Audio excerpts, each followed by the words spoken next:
You would never do business with somebody of which you don't have any governance whatsoever, know who any of the investors are, know where any of the money is not regulated by anybody in any way, shape, or form, and give them your money.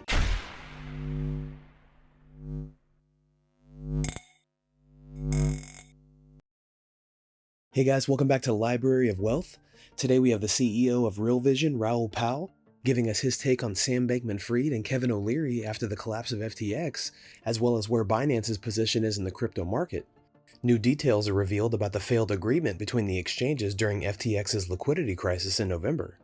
Kevin O'Leary has been on a media tour recently, running damage control as the former spokesperson for FTX, in reassurance that the billions that are missing will be found. O'Leary actually placed blame on CZ for the collapse of FTX, calling it an unregulated global monopoly, saying that the Binance CEO sold all of his company's holdings of FTT and backed out of the deal to acquire FTX, which led to its collapse. Let's check out this interview with Raoul as he answers questions about the current stability of Binance, along with his take on Kevin O'Leary and the arrest of SBF. Don't forget to like and subscribe if you enjoy the content we do here on this channel. Let's get right into the video. It's kind of ludicrous. I actually am one stage thinking it's bigger than that and that it's actually a state enterprise for China. And I think the crypto markets are being bifurcated into two trading zones, much like they want with the currency markets overall. They want a Chinese block and a Western block. And I feel like that is the battle that's playing out in front of our eyes, which is Binance and potentially Coinbase and a few others on the Western side. But, you know, if you're a Filipino or you're a Brazilian or whatever, you use Binance. I mean, there's just nobody else to go to. And so they have a huge part of that. I think, and we've seen already with Tether, that even the Chinese have said, oh, people were using Tether for money laundering. Everybody knows that capital flight in China leads to money coming out. And I think they've been using hedge funds as well. Something I don't really want to talk about, but I think that some of the largest hedge funds have been involved in that too. And I think Binance is involved in that. I think it's a way of taking money out of the Chinese system for the leadership and others, and also having control of the digital economy as it develops. And I think they know that. So whether it goes bust or not, different, because we don't know who that backer is. If it's a sovereign state, it probably won't go bust. But you're giving your money to a sovereign state. It's dangerous, and we don't need it. I mean, this is what I don't get. Sure, I've got a Binance account. I can trade, just take my tokens off. It's all over and done with in 5 minutes. 5-minute exposure. But why do people... I mean, I got into this space because of what happened in 2012 in Europe when the banking system went under in 2008, that we can self-custody assets.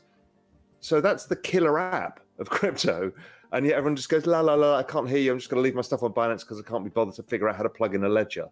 I mean, really, guys? By the next bull run, just by the magnitude of the adoption curve, right, you've got another 600 million people to come. You've got to educate them all over again. And humans being humans will make the same mistake every cycle. I've been in this since 2013. Yep. Every time an exchange goes bust at the bottom of the cycle, and everyone learns the same lesson all over again because they're all new participants. I've kind of lived through this a lot, whether it's in crypto and traditional markets. I was heavily involved when long-term capital management, the giant hedge fund, went under. That brought down about 20 hedge funds at the time. And it was so catastrophic that the Federal Reserve had to bail out the banking system. The outcome then was anger, despair, hatred, hedge funds, leverage, opaque vehicles. Nobody should be allowed to invest. How dare you put your pensioners' money into it? What happened was actually regulation, and the size of assets in hedge funds tripled in 4 years. Then Bernie Madoff came. It's a scam, it's a Ponzi, it's all opaque, it's a terrible business, nobody should put their pensioners' money into it.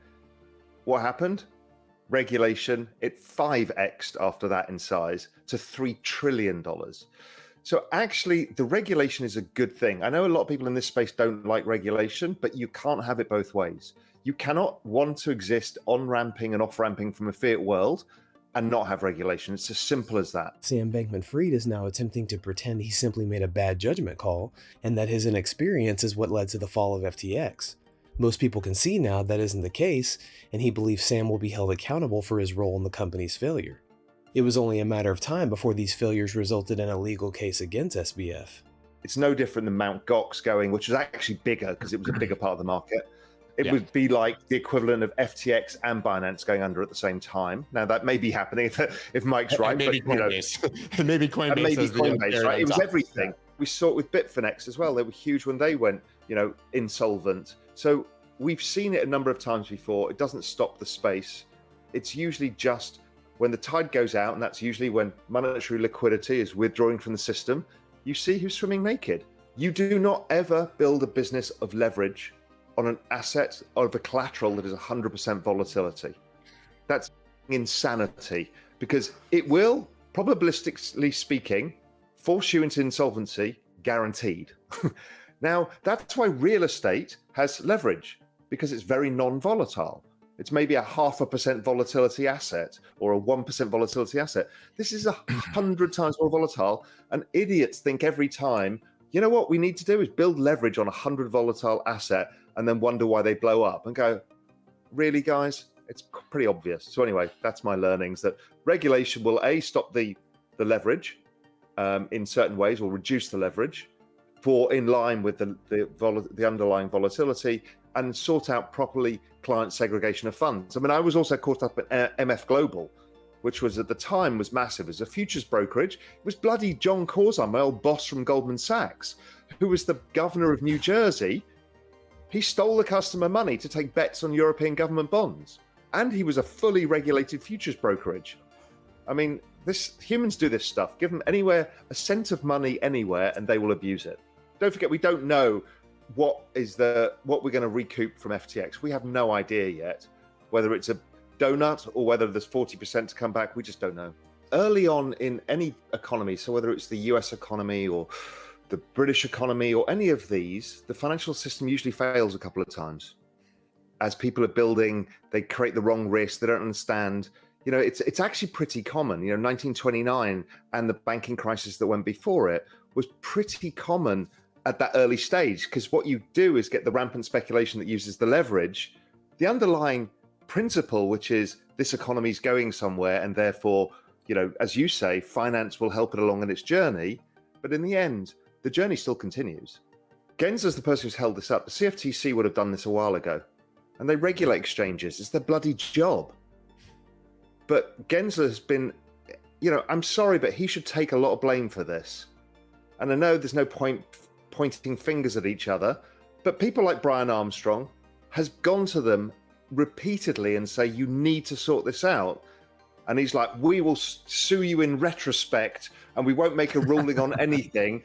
And nobody's going to rule whether it's a security or it's not a security. I mean, it's insanity. And I'm sorry, but he's got the blood on his hands of the people who lost money, and he needs to own some of this, because it was his fault. If there's anybody to blame in why people within the US got hurt, why did they go outside and use VPNs to use FTX?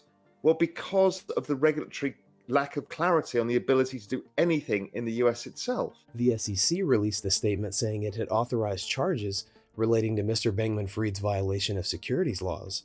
What do you guys think about Raoul Pal's opinion on the crypto market? Comment down below. Thanks so much for watching. Don't forget to like and subscribe. This is Library of Wealth. We'll see you in the next video.